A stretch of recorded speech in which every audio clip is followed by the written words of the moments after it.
Сәлем құрметті оқырман, бүгін біз домашний, яғни үй лагманының сәйін дайындайтын боламыз, яғни подливын.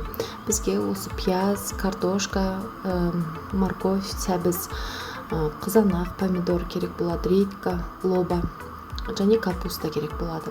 Ең алдымен қызып тұрған ыдысымызға, қазанымызға май құямыз. Майымызға өстіп сақталып тұралған етімізді саламыз.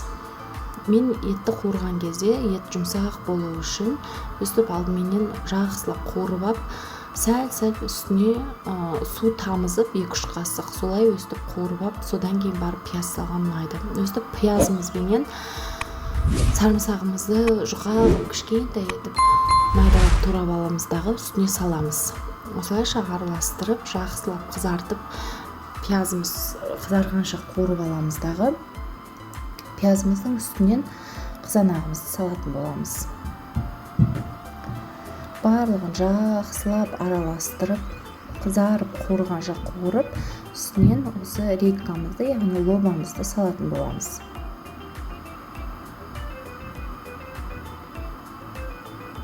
Сақтап майдалап турағандарыңыз өте жақсы болады.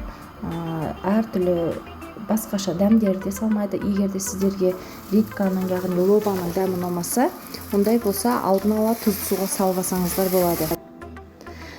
Өстіп майдалап туралған сәбізімізді саламыз да үстінен жақсылап қызарғанша қуыратын боламыз. Қатты қуырылып кетпесін, себебі өте бір ашты, жағымсыз дәм шығып кететін болады. Жақсылап жұмсарғанша өстіп бетін жауып қоямыз. Енді бетін ашып, майдалап туралынған бұрышымызды салатын боламыз. Тағы да жақсылап араластырамыз.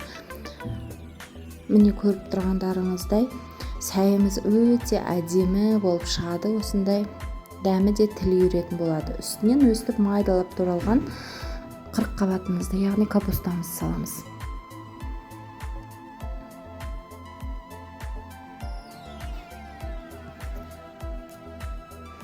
Үстінен су құямыз.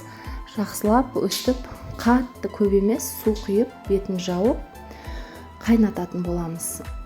Бір 40 минуттай қайнатып, жақсылап. Егер қаласаңыздар картоп қосуға болады. Бізде үйдегі адамдар картопты өте жақсы көретін болғандықтан мен картоп қостым. Егер картоп ұнамайтын болса, қоспай қойсаңыздар болады. Картоптың қасында менде сельдерей бар.